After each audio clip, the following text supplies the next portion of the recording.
I still remember the exact moment I realized that the man I considered my closest friend, my mentor, and my professional brother had been systematically destroying my life for years. It was a Tuesday afternoon in late November, the kind of gray London day where the clouds hang so low you feel like you could reach up and touch them.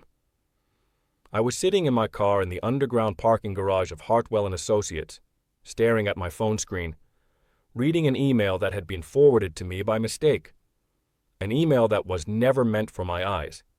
An email that contained conversations between Marcus Webb and 3 senior partners, conversations that spanned 18 months, conversations that painted me as incompetent, unstable, and a liability to the firm.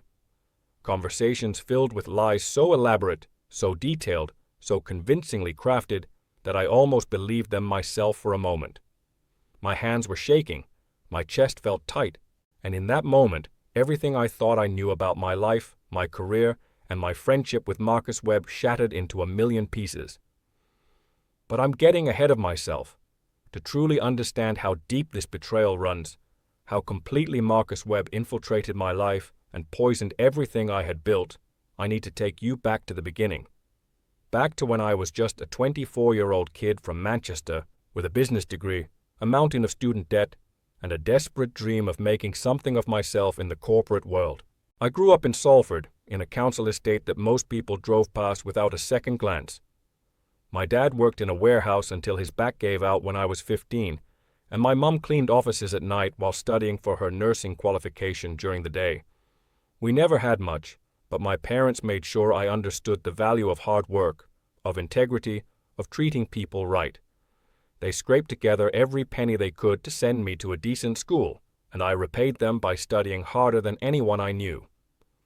I got into the University of Manchester on a scholarship, worked part-time at a pub to cover my living expenses, and graduated with first-class honors in business administration. I was the first person in my family to get a degree, and when I walked across that stage to collect my diploma, I could see my mum crying in the audience. That memory still gets me choked up.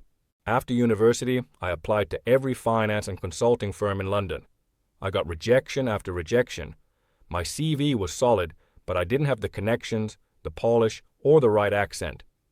I was about to give up and take a job at a local bank in Manchester when I got a call from a recruiter about an entry-level position at Hartwell and Associates, a mid-sized but highly respected financial consulting firm based in Canary Wharf.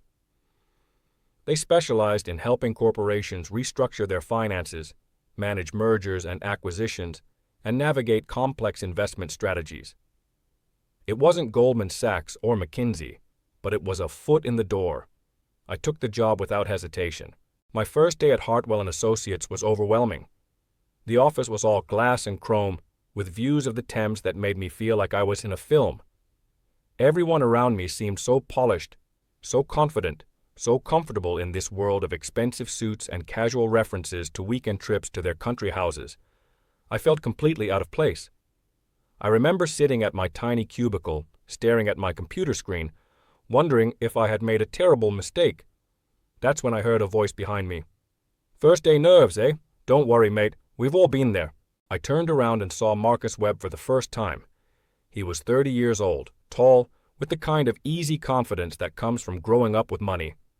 He had a warm smile and an outstretched hand. I shook it, and he introduced himself as a senior associate who had been assigned to show me the ropes. Over the next few weeks, Marcus took me under his wing in a way that felt almost paternal.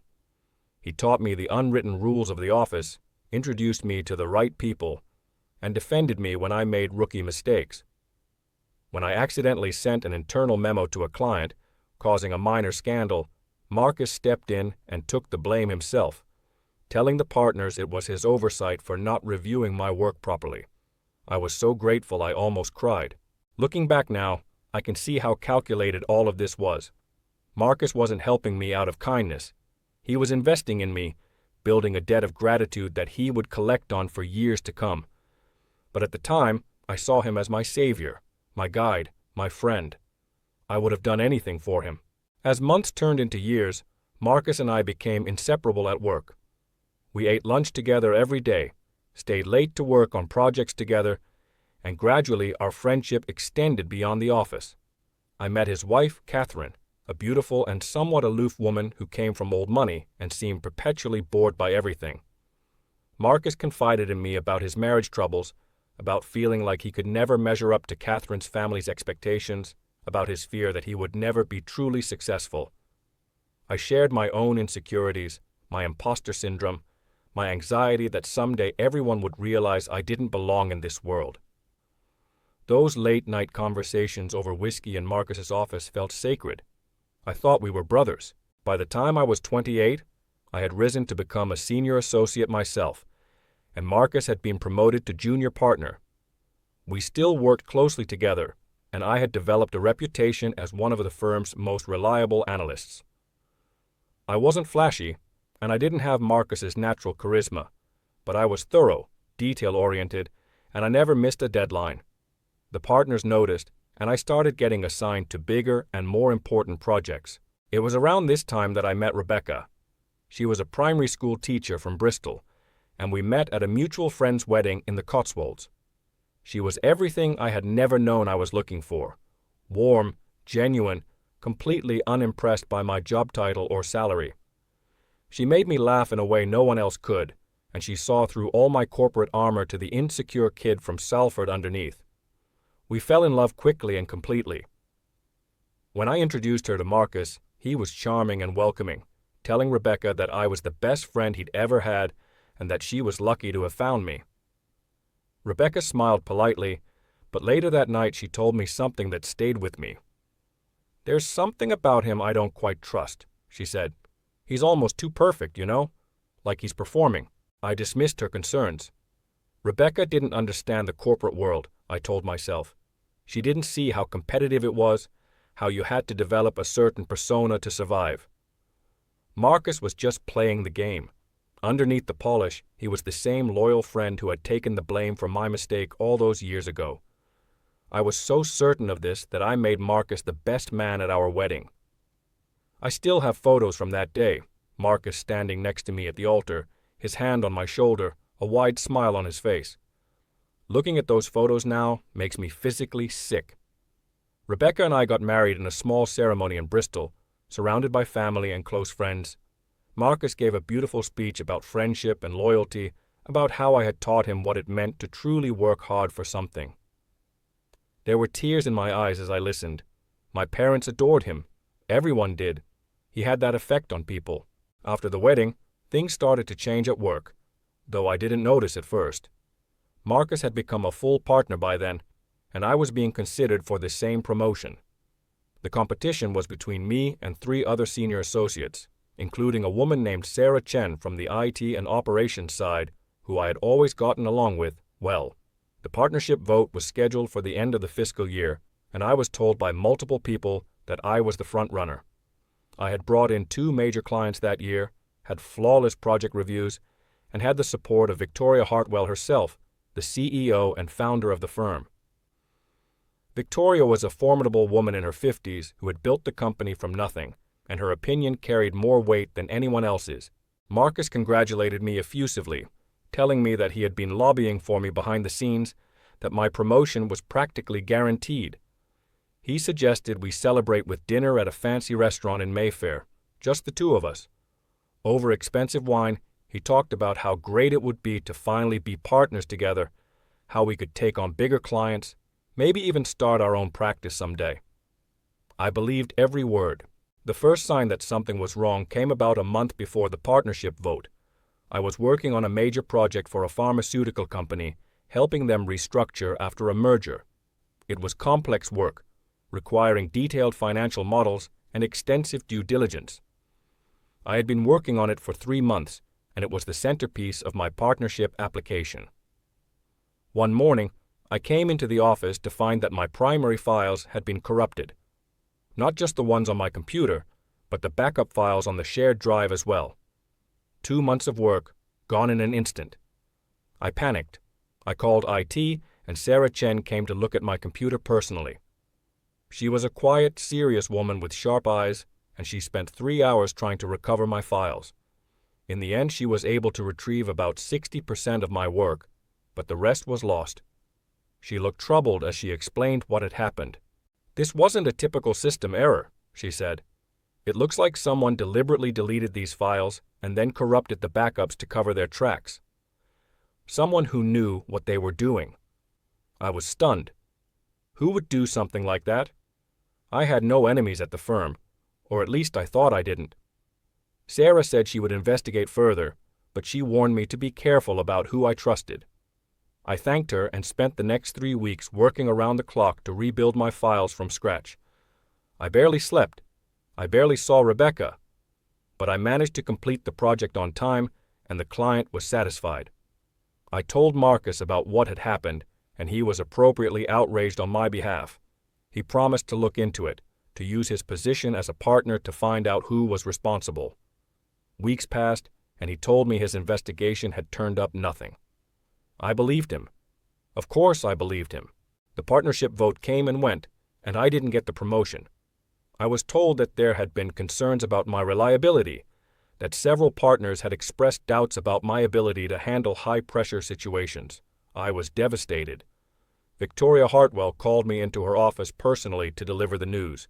She seemed genuinely apologetic, telling me that she had advocated for me but had been outvoted. She encouraged me to try again next year. I went home that night and cried in Rebecca's arms.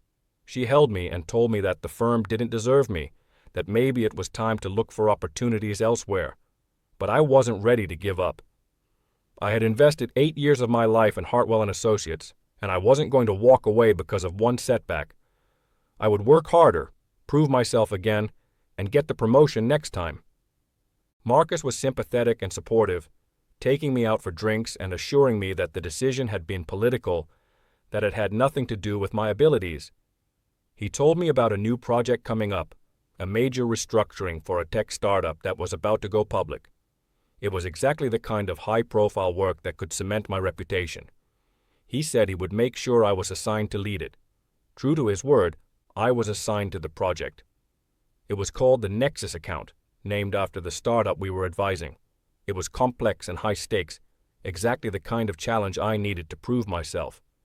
I threw myself into the work with renewed determination. For the next 6 months, Nexus consumed my life. I was in the office until midnight most nights, and my relationship with Rebecca started to strain under the pressure. She begged me to take a step back, to remember what was important, but I was too focused on success to listen. I regret that now more than I can say. The Nexus project was going well. The startup's CEO, a young entrepreneur named James Morrison, was pleased with our work and had hinted that he would recommend Hartwell & Associates to his network of fellow tech founders. This could mean millions in new business for the firm. I felt like I was finally on the verge of the success I had been working toward my entire career. Then the problems started. It began with small things. Emails that I had definitely sent were somehow never received by the intended recipients. Meeting times that I was certain I had confirmed were mysteriously changed without my knowledge. Client requests that I had addressed weeks ago came back as unresolved. I started to feel like I was losing my mind. I double-checked everything, created redundant systems, started printing hard copies of every communication, but the problems kept happening. James Morrison started to get frustrated. He called me into a meeting and expressed concerns about my organization and communication.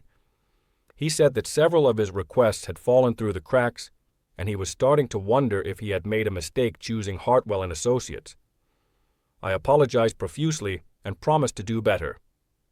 I went back to my office and stared at my screen, trying to figure out what was going wrong. That's when Sarah Chen appeared at my door. "Daniel, can we talk? Somewhere private?" I nodded and followed her to a small conference room on the other side of the floor. She closed the door behind us and looked at me with an expression that I couldn't quite read. "I've been doing some digging," she said, "off the books, and I found something you need to see." She opened her laptop and showed me a series of log files. I didn't understand most of the technical details, but she explained them patiently. Someone had been accessing my email account remotely, reading my messages before I saw them, and in some cases deleting or altering them. Someone had been changing entries in my calendar without leaving obvious traces, and the pattern of access suggested that this person had intimate knowledge of my schedule and work habits. "Who?" I asked, my voice barely above a whisper. Sarah hesitated. "The access is coming from a partner-level account. The credentials are masked, but based on the timing and pattern, I have a pretty good idea." She didn't say his name, but she didn't have to. I knew. I didn't want to believe it. Even with the evidence in front of me, my mind rebelled against the idea that Marcus, my friend, my mentor, the man who had stood beside me at my wedding, could be deliberately sabotaging my career. There had to be another explanation. Maybe his account had been hacked. Maybe someone else was using his credentials. "Are you sure?" I asked Sarah. "Absolutely sure." She looked at me with something like pity. "I'm sorry, Daniel. I know he's your friend, but I've triple-checked everything. The access is coming from his account, and it's not being hacked. The logins match his usual patterns, his usual devices. It's him." I sat in silence for a long time. Sarah waited patiently, not pushing, just letting me process. Finally, I asked her why she was telling me this, why she was risking her job to help me. "Because it's wrong," she said simply, "and because you're one of the few genuinely good people in this place. You don't deserve what's happening to you." I thanked her, and she left me alone with my thoughts. I sat in that conference room for over an hour, staring at the wall, trying to reconcile the Marcus I knew with the person Sarah had described. How long had this been going on? Was the corrupted files incident from last year also him? Had he been undermining me for years while pretending to be my friend? I decided I needed more evidence before I could confront him or take any action. Sarah's technical logs were compelling, but they could be explained away by a clever lawyer. I needed something more concrete, something that proved not just the what, but the why. I needed to understand Marcus's motivation. Over the next few weeks, I started paying closer attention to Marcus's behavior. I pretended that nothing had changed, that I was still his trusting friend, while secretly watching and listening. I noticed things I had overlooked before, the way his smile didn't quite reach his eyes when he congratulated me on something, the subtle barbs hidden in his compliments, the way he always seemed to know about problems with my projects before I did. I also started doing some research into Marcus's background. He had always been vague about his family, mentioning only that he came from money, but hinting at a complicated relationship with his parents. I had never pushed for details. Now I wished I had. Through some discreet inquiries, I learned that Marcus's family had once been wealthy, but had lost most of their money in a series of bad investments when Marcus was in his 20s. His father had been forced to sell the family estate and had died shortly after, broken and humiliated. Marcus had built his career at Hartwell and Associates not from a position of privilege, as I had always assumed, but from a desperate need to reclaim the status his family had lost. He wasn't playing the game because he was comfortable in this world. He was playing it because he was terrified of falling. This explained a lot.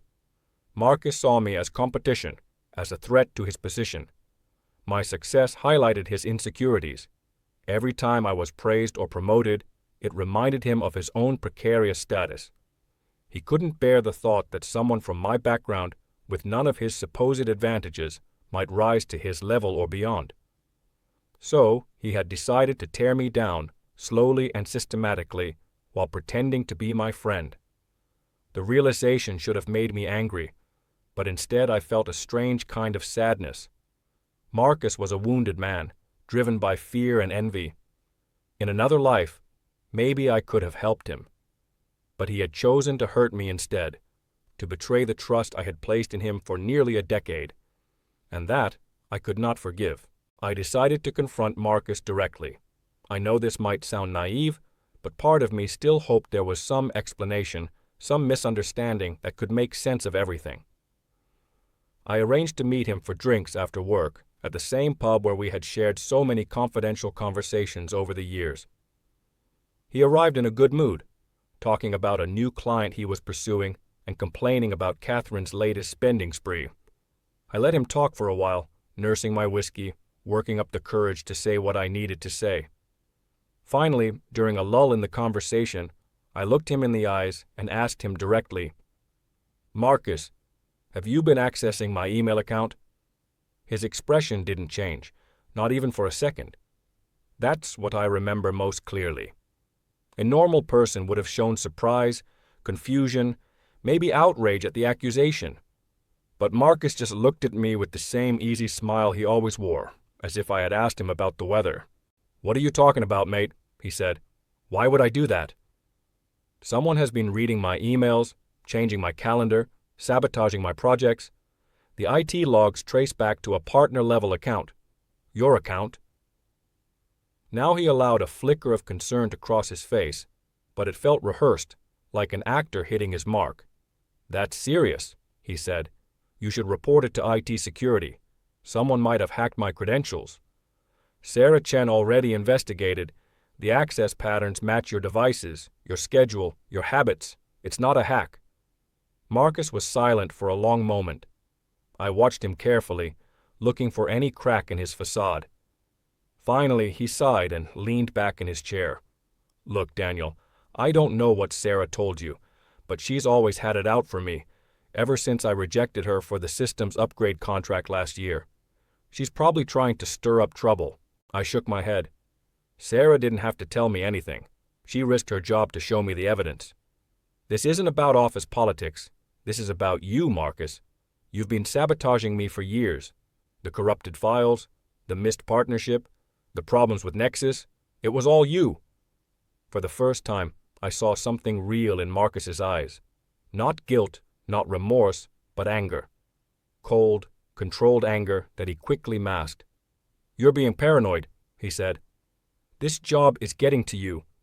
Maybe you should take some time off, get your head straight." I realized then that he would never admit it. He would lie and deflect and gaslight until I started to doubt my own sanity. That was his game. That had always been his game. I stood up, left money on the table for my drink, and looked down at him. "I know what you've done," I said, "and I'm going to prove it." I walked out of the pub without looking back. My hands were shaking and my heart was pounding, but beneath the fear and the anger, I felt something else. Determination. Marcus Webb had made me his enemy, and he was about to learn that enemies can be more dangerous than friends. The next few months were the most difficult of my life. I had to continue working at Hartwell and Associates, pretending that nothing had changed, while secretly building a case against Marcus. Rebecca was my rock during this time. When I finally told her everything, she held me close and said something I will never forget. "I always knew there was something wrong with him. But I also know you, Daniel. You're stronger than he thinks, and you're smarter. He picked the wrong person to betray." With Rebecca's support and Sarah's technical expertise, I started gathering evidence.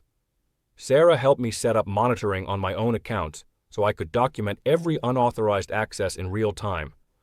I started keeping a detailed log of every interaction with Marcus, noting discrepancies and inconsistencies. I reached out to colleagues who had worked closely with Marcus, carefully feeling out their opinions without revealing my suspicions. What I discovered was chilling.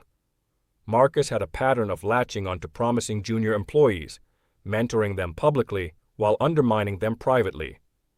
Several people who had once been close to him had mysteriously left the firm after experiencing unexplained setbacks in their careers. One former colleague, a woman named Elizabeth Graves, who had left 3 years ago, agreed to meet me for coffee. She told me a story that was eerily similar to my own. Marcus had befriended her, championed her work, and then systematically sabotaged her when she became a threat to his position. She had eventually resigned after being passed over for promotion twice, her reputation in tatters. "I always wondered if he was behind it," Elizabeth said, "but I could never prove anything. He's too careful, too clever. I eventually just gave up and moved on. I wasn't going to give up. I had too much invested in this fight, and I had too much to lose, but I knew I couldn't take Marcus down through official channels. He had too many allies among the partners, too much political capital built up over the years. If I went to HR or the senior partners with my accusations, he would find a way to turn it around on me. I needed to be smarter than that. I started to form a plan that would expose Marcus for what he really was while protecting myself and my family. It would take time, patience and precision. But I was willing to wait. I was willing to do whatever it took. The first step was to document everything. Sarah helped me set up a secure off-site backup of all my files, emails, and calendar entries so that any future tampering would be immediately detectable. I started recording my conversations with Marcus using the memo app on my phone.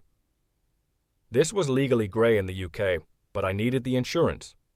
I also began keeping a shadow record of all my work on the Nexus project, so that I had independent proof of my contributions.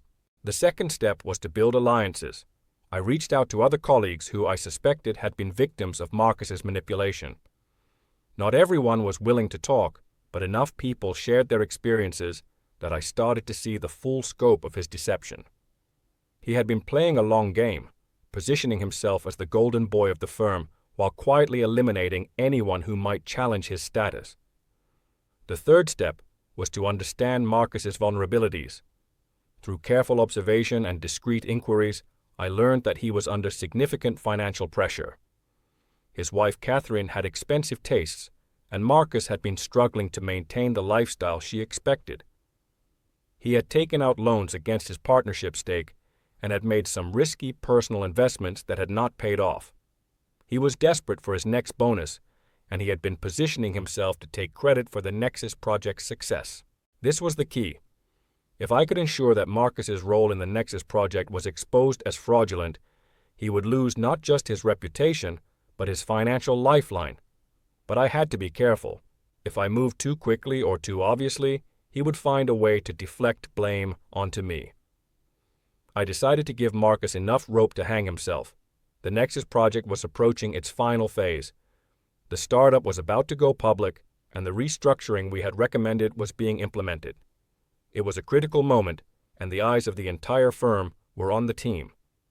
I knew that Marcus would try to claim the lion's share of credit for the project's success, even though he had barely contributed anything of substance. So I decided to let him. I started making subtle suggestions that Marcus take a more visible role in the final presentations to the client. I deferred to him in meetings, praised his insights publicly, and encouraged James Morrison to see Marcus as the face of the project. Marcus ate it up, of course. He had always craved recognition, and he assumed that I was simply acknowledging his superiority.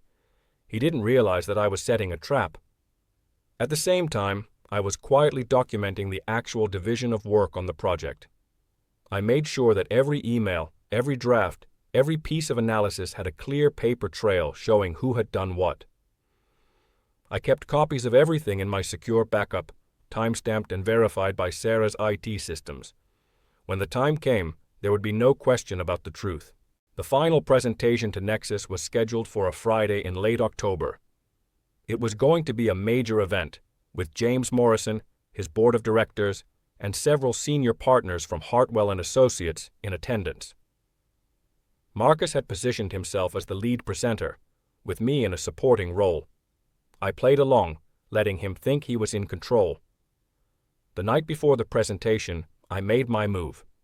I had discovered, through careful monitoring, that Marcus had been planning to present a modified version of the financial analysis that I had prepared. He had made subtle changes that made the projections look more favorable, and he had removed any references to risks that I had flagged in my original work. It was a classic Marcus move. Take credit for the good news, bury the bad news, and hope that no one noticed the discrepancies. I made a copy of his modified presentation and compared it to my original files. The changes were significant enough to be considered materially misleading. If Nexus went public based on these projections and the risks I had identified came to pass, it could result in serious legal and financial consequences for the firm. I didn't sleep that night. I knew that what I was about to do would change everything, and there would be no going back. But I also knew that Marcus had left me no choice. He had tried to destroy my career, my reputation, and my livelihood. He had betrayed a decade of friendship without a second thought. It was time for him to face the consequences of his actions. The presentation started smoothly. James Morrison welcomed everyone, praised Hartwell & Associates for our work, and introduced Marcus as the project lead. Marcus launched into his prepared remarks with his usual polish and confidence, walking through the restructuring plan and the financial projections. The board members nodded along, clearly impressed. Then, about halfway through the presentation, I raised my hand. "Excuse me," I said, "but I'd like to ask a question about the risk analysis." Marcus looked at me with a flash of annoyance that he quickly covered with a smile. "Of course, Daniel. What's on your mind?" The original analysis I prepared included a section on potential regulatory risks that could impact the IPO timeline. I don't see that in the current projections. Can you explain the rationale for removing it? The room went silent. James Morrison looked confused. The board members exchanged glances. Marcus's smile faltered for just a moment. "I don't think we removed anything," he said. "We simply streamlined the presentation for clarity." I pulled out a printed copy of my original analysis and placed it on the table. "Here's my original work, dated 6 weeks ago. As you can see, there's an entire section on regulatory risks that doesn't appear in today's presentation. Given the recent news about potential changes to pharmaceutical IPO guidelines, I believe this information is material to the board's decision." James Morrison reached for the document and started reading. Marcus was frozen, his face pale. The senior partners from Hartwell and Associates looked at each other with expressions of concern. What followed was 2 hours of intense discussion. James Morrison and his board had serious questions about the discrepancies between my original analysis and what Marcus had presented. Marcus tried to explain, tried to blame me for miscommunication, tried to suggest that the changes were made at the client's request. But the paper trail was clear. The emails were unambiguous, and when Sarah Chen arrived, at my request, with the IT logs showing that Marcus had accessed and modified the files, there was no room for doubt. By the end of the meeting, Marcus had been asked to leave the room. James Morrison looked at me with a mixture of respect and gratitude. "You just saved us from a very expensive mistake," he said. "I'm going to make sure your firm knows about this." I nodded, but I didn't feel triumphant. I felt tired, sad, and strangely empty. I had spent months planning this moment, and now that it had arrived, all I could think about was the friendship I had lost. The man who had welcomed me to the firm on my first day, who had stood beside me at my wedding, who had shared his deepest fears and dreams with me over late-night whiskey. That man was gone, if he had ever existed at all. The aftermath was swift and brutal. Victoria Hartwell called an emergency meeting of the partners that evening. I was asked to present my evidence, and I did, calmly and thoroughly. The IT logs, the modified files, the documented pattern of sabotage, the testimony of other colleagues who had experienced similar treatment. By the time I was finished, there was no doubt about what had happened. Marcus was given the opportunity to respond. He denied everything, of course, claiming that he was the victim of a coordinated attack by jealous colleagues, but his denials rang hollow, and the evidence was overwhelming. When the vote was taken, it was unanimous. Marcus Webb was stripped of his partnership and terminated from Hartwell and Associates, effective immediately. He was also informed that the firm's legal team would be reviewing his actions for potential fraud and breach of fiduciary duty. I watched Marcus clean out his office that night. He didn't look at me, didn't speak to me, just packed his belongings into boxes and walked out the door. Part of me wanted to say something, to confront him one last time, to ask him why. But there was nothing left to say. The friendship was dead, killed by his own hand. All that remained was the wreckage. In the weeks that followed, I tried to put my life back together. Victoria Hartwell promoted me to partner, citing my integrity and my commitment to the firm's values. James Morrison became a major advocate for Hartwell and Associates, bringing in millions in new business. My reputation, which Marcus had worked so hard to destroy, was restored and enhanced. But the victory felt hollow. I had spent so much energy on revenge, on exposing Marcus, on protecting myself, that I had neglected the things that really mattered. My relationship with Rebecca had suffered under the strain, and it took months of difficult conversations and conscious effort to rebuild what we had lost. I had missed birthdays, anniversaries, and quiet moments that I could never get back. I had let Marcus's betrayal consume me, and even though I had won, I had also lost. One night, about 6 months after Marcus's termination, I got a call from an unknown number. I almost didn't answer, but something made me pick up. "Daniel, it's Marcus." My blood ran cold. I hadn't heard from him since the day he was fired, and I had assumed I never would. "What do you want?" I asked. There was a long pause on the other end. When Marcus spoke again, his voice was different, smaller, defeated. "I wanted to apologize," he said. "I know it doesn't mean anything. I know I don't deserve forgiveness. But I wanted you to know that I'm sorry. For everything." I didn't know what to say. Part of me wanted to hang up, to refuse him even this small absolution. But another part of me, the part that remembered the man who had welcomed me on my first day, who had taught me so much, who had once felt like a brother, that part made me listen. "Why?" I asked. "Why did you do it?" Another long pause. "Because I was scared," he said. "Scared that you were better than me. Scared that everyone would see it. Scared that I would lose everything I had worked for. So I tried to take you down before you could take me down. It was wrong, it was cowardly, and I'm sorry." I sat with his words for a long time. They didn't change anything. They didn't undo the years of manipulation, the damage to my career, the betrayal of our friendship. But they were something. An acknowledgement, a confession, a tiny piece of closure. "I can't forgive you," I said finally. "Not yet. Maybe not ever. But I appreciate you telling me the truth." I hung up without waiting for a response. I never heard from Marcus again. I learned later that he had left the country, moved to Spain with Catherine, and was trying to start over in some kind of consulting business. I didn't wish him well exactly, but I didn't wish him ill either. I was tired of carrying the weight of his betrayal. It was time to let go. Part 2. 2 years passed. Life moved forward in ways I never could have predicted when I was sitting in that conference room, staring at the evidence of Marcus's treachery. Rebecca and I had a daughter, a beautiful girl named Emma, who had her mother's eyes and her father's stubborn streak. I watched her take her first steps in our garden in Hampstead, and I thought about my parents, about the council estate in Salford, about the journey that had brought me here. I thought about how close I had come to losing everything, and how grateful I was that I hadn't. Work continued, of course. Hartwell and Associates thrived, and I played a key role in several major projects that cemented our reputation as one of the leading financial consulting firms in London. Victoria Hartwell retired and handed the CEO position to a younger partner, a woman named Priya Sharma, who had been brought in from one of our competitors. Priya was sharp, ambitious, and ruthlessly efficient. She and I didn't always see eye to eye, but we respected each other's abilities. Sarah Chen became one of my closest friends. She was promoted to head of IT security, a role she had earned through years of quiet excellence.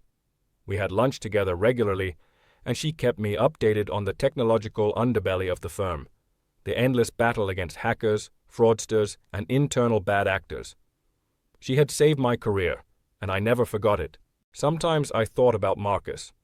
Not often, and not with the raw pain that had once consumed me, but occasionally his face would flash through my mind. I wondered if he had found peace in Spain, if he had learned anything from his downfall, if he ever thought about me. I tried not to let it matter. The past was the past, and I had built a new life that didn't include him. But the past has a way of catching up with you. It started with a phone call from an old colleague, someone I hadn't heard from in years. His name was Peter Harmon, and he had worked with Marcus and me back in the early days, before Marcus's corruption had become apparent. Peter had left Hartwell and Associates to start his own boutique firm, and we had lost touch over the years. "Daniel, I need to talk to you," Peter said. "It's about Marcus Webb." My stomach tightened. "What about him?" "He's back in London, and he's been reaching out to people who used to work with you. He's asking questions about the Nexus project, about the evidence that got him fired. He says he's writing a book, but I don't buy it. I think he's planning something." I thanked Peter for the warning and hung up. I sat in my office for a long time, staring out the window at the gray London sky. I had thought the Marcus chapter of my life was closed, but apparently he had other ideas. Over the next few weeks, I heard similar reports from other sources. Marcus was indeed back in London, living in a small flat in Brixton, far from the glamorous life he had once enjoyed. His marriage to Catherine had ended in a messy divorce, and he had lost most of his money in the Spanish venture. He was reaching out to anyone who would listen, claiming that he had been framed, that the evidence against him had been manufactured, that I had orchestrated his downfall out of jealousy. At first, I tried to ignore it. Marcus was a pathetic figure now, stripped of his power and status, reduced to conspiracy theories and bitter complaints. No one who knew the truth would believe him. But then the blog posts started appearing. Someone had created an anonymous website dedicated to exposing corruption at Hartwell and Associates. The posts were detailed and specific, containing information that could only have come from someone with inside knowledge. They made allegations of fraud, favoritism, and cover-ups. And they painted me as the mastermind behind it all. The allegations were lies, of course, twisted versions of real events mixed with outright fabrications, but they were written skillfully, with enough grains of truth to seem plausible to an outside observer. And they were starting to gain traction. A financial journalist from The Guardian reached out to me for comment on the allegations. An anonymous email was sent to all the partners at Hartwell and Associates, linking to the blog and demanding an investigation. I knew immediately that Marcus was behind this. The writing style, the specific grievances, the mix of truth and lies, it all bore his fingerprints. He had lost the battle years ago, but he wasn't going to accept defeat. He was going to drag me down with him, even if it destroyed what little remained of his own reputation. I called Sarah Chen and explained the situation. She listened carefully, then asked me to send her the links to the blog posts. A few hours later, she called back. "It's definitely him," she said. "The blog is hosted through a series of proxy servers, but I traced it back to an IP address in Brixton, and the posting times correlate with Marcus's known schedule. He's not even being careful." "Can we prove it legally?" I asked. "Maybe. It would require a formal investigation, subpoenas, all of that. But there might be a faster way. Let me dig a little deeper." Sarah spent the next week doing what she did best, following digital breadcrumbs that most people didn't even know existed. What she found was damning. Marcus had made a crucial mistake. He had used his own email address to register for a web hosting service under a pseudonym. He had covered his tracks in some ways, but not in others. Sarah was able to document the connection definitively. I took her findings to Priya Sharma, who had become CEO by then. Priya was not happy. She saw the blog as an attack on the firm's reputation and was determined to respond aggressively. Within a week, Hartwell and Associates had retained one of the top defamation lawyers in London and had initiated legal proceedings against Marcus Webb. The lawsuit was comprehensive. It alleged defamation, tortious interference with business relationships, and harassment. It demanded that the blog be taken down, that Marcus issue a public retraction and apology, and that he pay damages to the firm and to me personally. The evidence was overwhelming, and Marcus's defense was practically non-existent. The case never went to trial. Marcus's lawyers advised him to settle, and he had no resources to fight. He agreed to take down the blog, issue a public apology, and pay nominal damages. The amount was small because he simply didn't have any money. He was also issued a formal warning by the court that any further harassment would result in criminal charges. I thought that would be the end of it. I was wrong.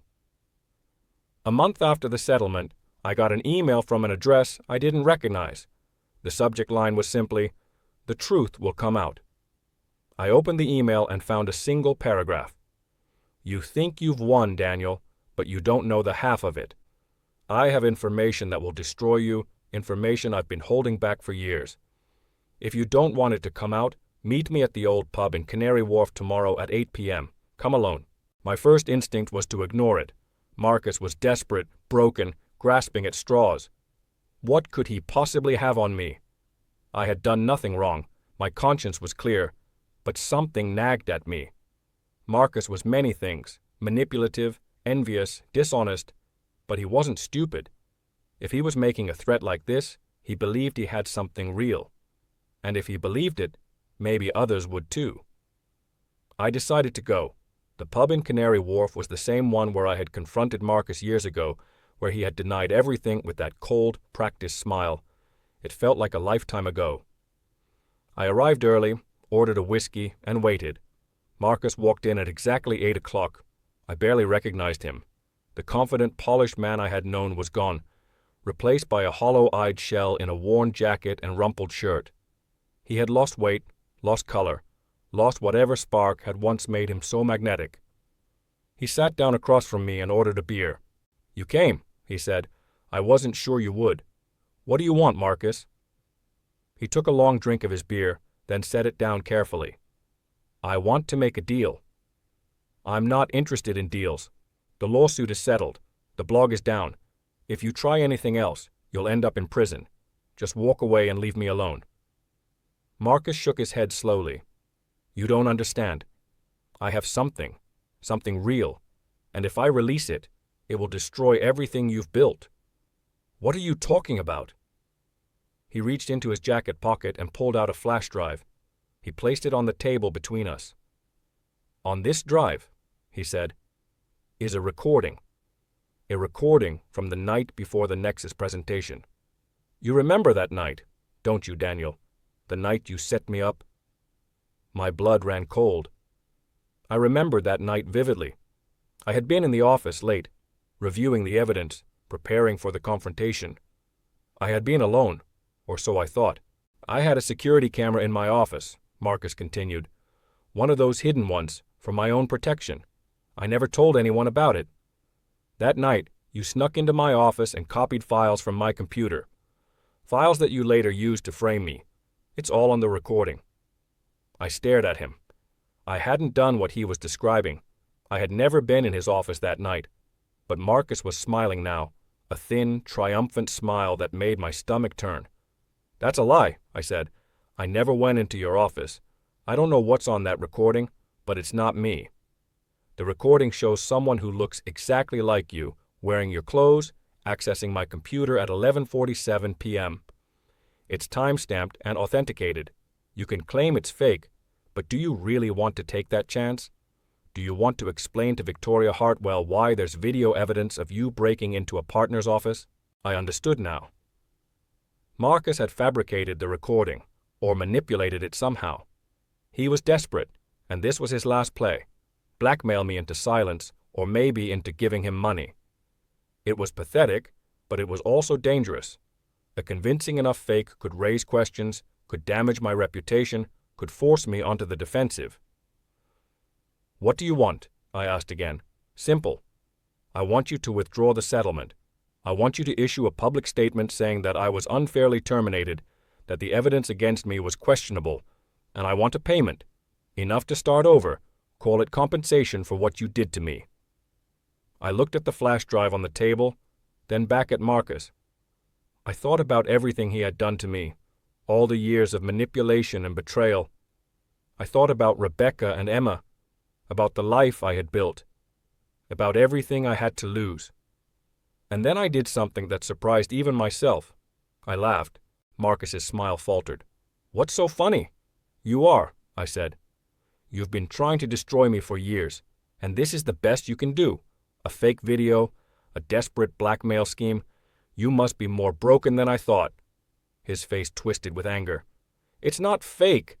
You know what you did, and when I release this recording, everyone else will know too." I stood up and picked up the flash drive. "Let me tell you what's going to happen, Marcus.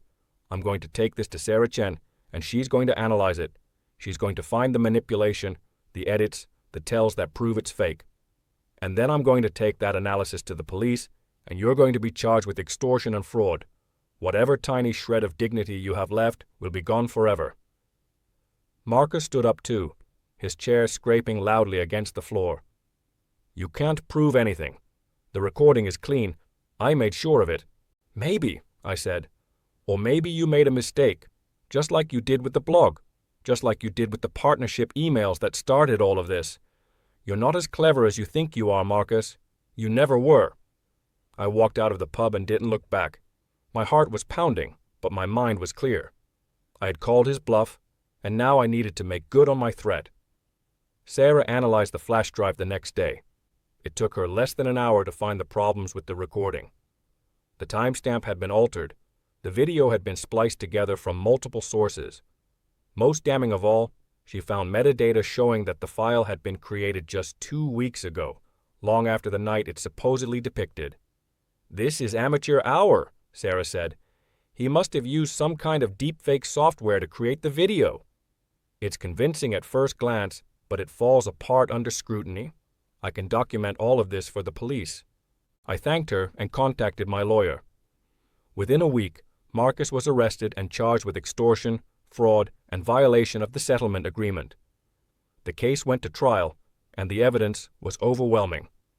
The fake video, the threatening emails, the pattern of harassment, it all painted a picture of a man who had lost touch with reality, who was so consumed by bitterness that he had destroyed whatever remained of his life.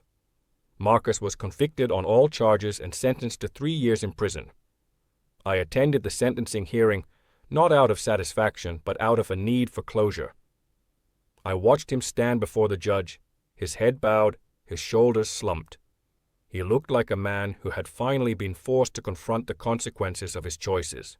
The judge delivered a stern lecture about abuse of trust, about the damage that harassment and defamation can cause, about the importance of accepting responsibility for one's actions. Marcus listened without expression, and when the sentence was pronounced, he simply nodded and allowed himself to be led away. I never spoke to him again. The months after Marcus's conviction were quiet and healing. Rebecca and I focused on our daughter, on building the kind of life we had always dreamed of. I stepped back from some of my responsibilities at work, delegating more to the talented people around me. I started seeing a therapist, working through the trauma of betrayal and the toll it had taken on my mental health. I reconnected with old friends, made new ones, and tried to remember who I was before Marcus Webb had entered my life. I also made time to help others. Sarah and I developed a training program for the firm, teaching employees how to recognize the signs of workplace manipulation and how to protect themselves. Elizabeth Graves, the woman who had been one of Marcus's earlier victims, came back to consult on the program. She had rebuilt her career at a different firm and was thriving. It felt good to know that something positive could come from all the pain. I still think about Marcus sometimes, not with the hatred I once felt, but with a kind of weary sadness. He was a man with so much potential, so much charm and intelligence, who chose to use his gifts for destruction instead of creation. He let his insecurities and fears consume him, and in the end, they destroyed him. The lessons I learned from that experience have stayed with me. Trust must be earned, not assumed. Success built on dishonesty will eventually crumble. And the best revenge is not destruction but growth, becoming the person you were meant to be despite the obstacles placed in your path. My parents came to visit us in London last summer. They met Emma for the first time, held her in their arms, marveled at how far our family had come. My mum pulled me aside and told me how proud she was, not of my job title or my salary, but of the man I had become. "You faced something terrible," she said, "and you came through it with your integrity intact. That's worth more than any partnership." I hugged her and didn't say anything. There was nothing I could add. Rebecca and I celebrated our 10th wedding anniversary last month. We went back to the Cotswolds, to the village where we had met, and we walked through the same fields where we had fallen in love all those years ago. Emma ran ahead of us, chasing butterflies, laughing at the world with the pure joy that only children possess. I thought about the journey that had brought us here, the struggles, the betrayals, the moments of doubt and despair, and I thought about the man I had become, forged in the fire of conflict, tempered by the love of family and friends. I am not who Marcus Webb tried to make me. I am not a victim. I am a survivor. And this is my story. Not long after my anniversary, I received an unexpected letter. It was handwritten, on plain paper, and it arrived without a return address. I opened it with some trepidation, half expecting another threat or manipulation. What I found instead was something I never anticipated. It was from Marcus. The letter was dated from prison, and it was different from anything I had heard from him before. There was no anger, no self-justification, no attempt to shift blame. Instead, it was quiet and reflective, almost humble. He wrote about his time in prison, about the programs he had been required to attend, about the therapy sessions that had forced him to confront the person he had become. He wrote about his childhood, about a father who had never let him feel good enough, about a mother who had expected perfection and punished any sign of weakness. He wrote about the terror of falling, of losing everything, of becoming invisible. And he wrote about me. He said that I had been the brother he never had, that our friendship, in the early years, had been real, that he had genuinely cared about me, even as the darker parts of his nature had begun to take over. He said that watching my success had been both a source of pride and a source of unbearable envy, and that the envy had eventually poisoned everything. He apologized. Not for the first time, but in a way that felt different. Not the defensive, self-serving apology he had offered on the phone years ago, but a true acknowledgement of the harm he had caused. He said he didn't expect forgiveness, didn't deserve it. He just wanted me to know that he understood now, finally, what he had done. The letter ended with a simple wish, that I would find the happiness that he had tried so hard to take from me. I sat with that letter for a long time. I read it again and again, trying to find the manipulation, the hidden agenda, the angle he was playing. But there was nothing. Just words on a page, from a man who had finally run out of lies. I didn't write back. I couldn't. Too much had happened. Too much damage had been done. But I kept the letter, filed it away in a box with other artifacts from that chapter of my life. A reminder of what I had survived and of the complexity of the human heart. Forgiveness, I have learned, is not a single act, but a process. It doesn't mean forgetting, and it doesn't mean excusing. It means choosing to let go of the weight that someone else placed on your shoulders. It means reclaiming your own story, your own peace, your own future. I don't know if I have forgiven Marcus. Maybe I will, someday. Maybe I already have, in some small way that I don't fully understand. What I do know is that I am no longer defined by his betrayal. I am defined by how I responded to it, by the life I have built in its aftermath, by the love and integrity that have become the foundations of my existence. The day I finished writing this story, I took Emma to the park near our house in Hampstead. We fed the ducks, like we always do, and she asked me why the ducks always came back to the same pond. Because this is their home, I said. They know they're safe here. They know they belong. She nodded, satisfied with the answer, and ran off to chase a squirrel. I watched her go, this tiny person who carries all my hopes and dreams, and I thought about belonging, about the home I had built, the relationships I had nurtured, the trust I had earned. Marcus Webb tried to take that from me. He tried to make me doubt myself, to question my worth, to believe that I was the fraud and he was the victim. He failed. I am still standing. I am still here, and I am, finally, truly free. This is the end of my story, but in another sense, it is just the beginning. Every day is a new chance to choose who we want to be, to build something meaningful, to love and be loved. I intend to make the most of it. Thank you for listening. And if there is someone in your life who has betrayed you, who has tried to tear you down, remember this. You are stronger than they think. You are smarter than they know. And your story is not over yet. Stay hopeful. Stay vigilant. And most importantly, stay true to yourself. The seasons changed, and life continued its steady rhythm. Emma started school, and Rebecca took on a new role as deputy headmistress at her school. I was offered a seat on the firm's global board, a recognition of years of work and the respect I had earned from my colleagues. I accepted, though I made clear that my family would always come first. Hartwell and Associates continued to grow, acquiring smaller firms and expanding into new markets.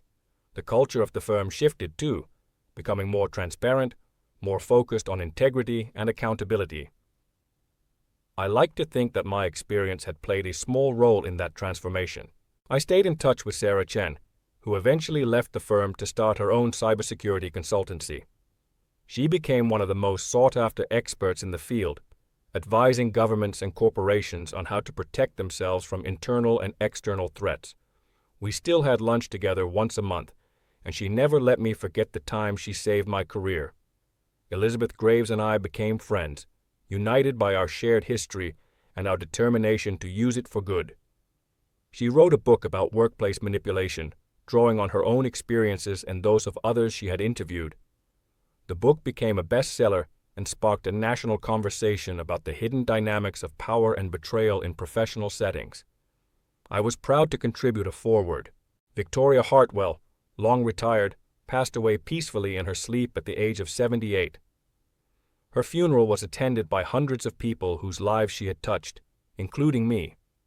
I spoke at the service, thanking her for believing in me when few others did. She had seen something in me that I hadn't seen in myself, and her faith had changed the course of my life. And Marcus? He served his full sentence and was released on good behavior. I heard, through the grapevine, that he had moved to a small village in the north of England, where he was working as a volunteer at a local charity. He had remarried, quietly, to a woman who had no connection to his past. He seemed, by all accounts, to have finally found some measure of peace. I never saw him again, and I never sought him out. Some chapters are best left closed.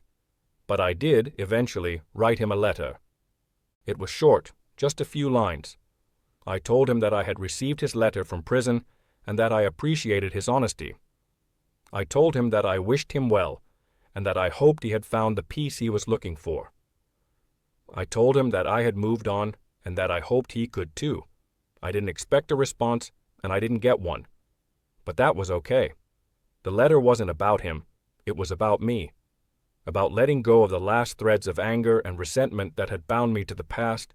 About choosing freedom once and for all. Rebecca asked me once if I regretted any of it.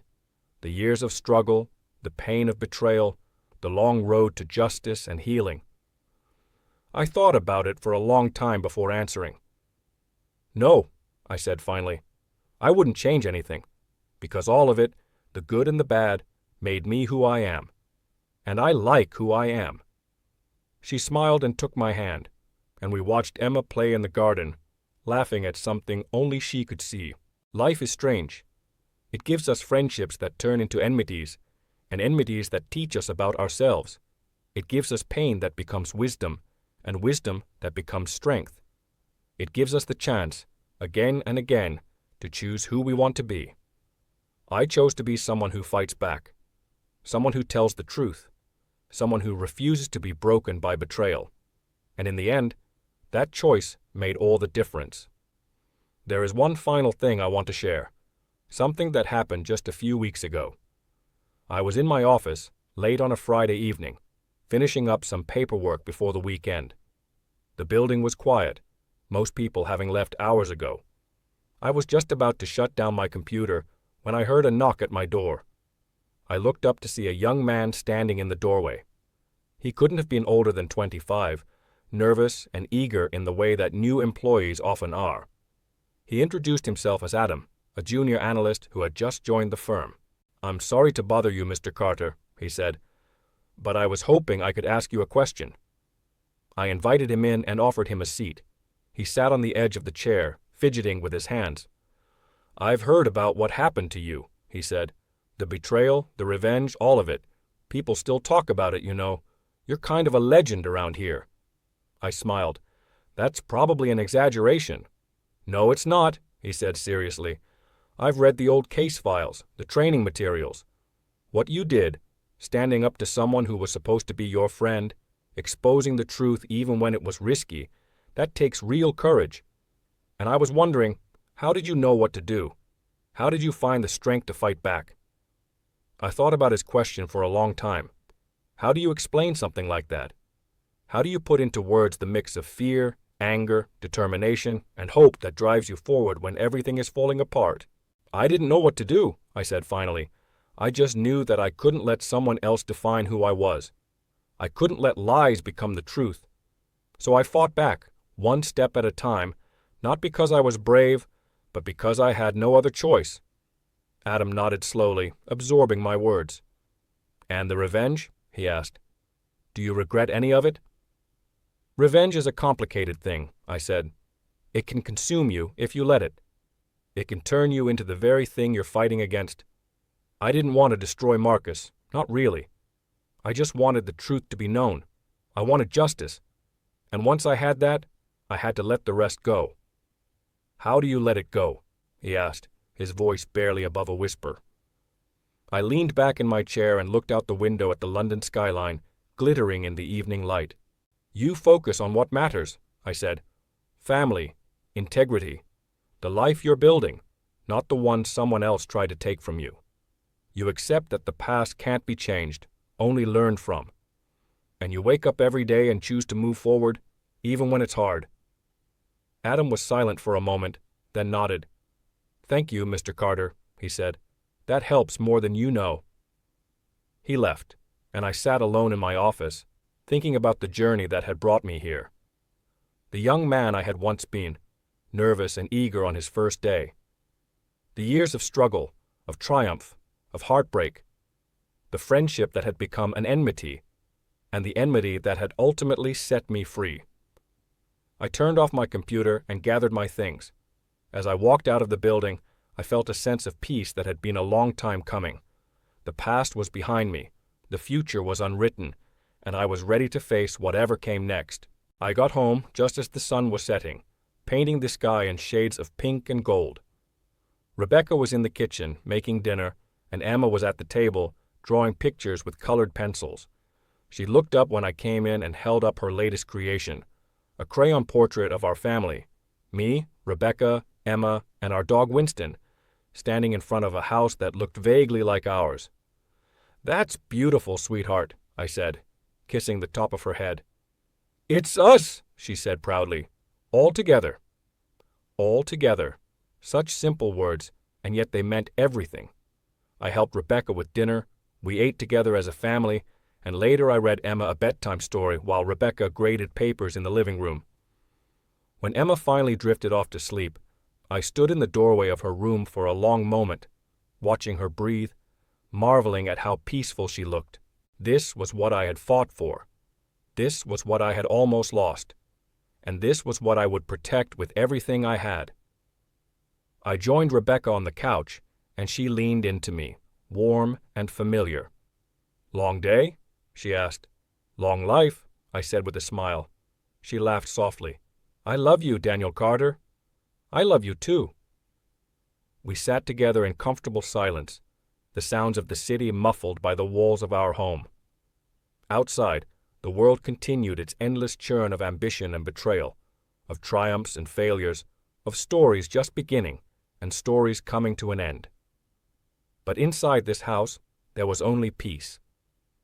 I thought about all the people who had shaped my journey, my parents, who had sacrificed so much to give me a chance, Victoria Hartwell, who had believed in me when I doubted myself, Sarah Chen, who had risked her career to tell me the truth, Rebecca, who had loved me through the darkest times and the brightest, and yes, even Marcus, the man who had been my friend, my enemy, and ultimately my teacher. He had shown me what betrayal looked like, but he had also shown me what resilience meant. In destroying our friendship, he had forced me to discover my own strength. I hoped, wherever he was, that he had found his own peace, not for his sake, but for mine. Because holding on to anger is like drinking poison and expecting someone else to die. And I had spent too many years drinking that poison. No more. The clock on the mantel struck 10, and I realized how tired I was. The kind of tiredness that comes not from physical exhaustion, but from a life fully lived. Let's go to bed, Rebecca said, as if reading my mind. We turned off the lights and climbed the stairs together, hand in hand. As I lay down beside her, I thought about the young man who had arrived in London all those years ago, full of dreams and fears, desperate to prove himself. He had done it. Not the way he expected, not without scars, but he had done it. And now, at last, he could rest. If there is one thing I have learned from all of this, It is that betrayal is not the end of the story. It is a turning point, a crisis, a test of who you really are. Some people are broken by betrayal. Others are forged by it. I chose to be forged. Every lie that Marcus told, every manipulation he engineered, every knife he twisted in my back, only made me more determined to find the truth and to stand by it. His betrayal did not diminish me. It revealed me. And now, standing on the other side of that long, dark tunnel, I can see the light more clearly than ever before. I can appreciate the warmth of my family, the loyalty of my friends, the simple beauty of a life lived with integrity. Marcus Webb was once my colleague, my mentor, my friend. He became my enemy. And in doing so, he taught me the most important lesson of my life. The people who try to tear you down do not define you. How you rise after the fall defines you. I rose, and I am still rising. This is my story, told in full. I shared it not for sympathy and not for revenge, but because I believe it might help someone else who is going through something similar. If you have been betrayed by someone you trusted, if you are struggling to understand how someone you loved could hurt you so deeply, know this: you are not alone. You are not broken, and you will survive. The road ahead may be long and painful. There will be moments when you doubt yourself, when the darkness feels overwhelming, when you wonder if justice will ever be done.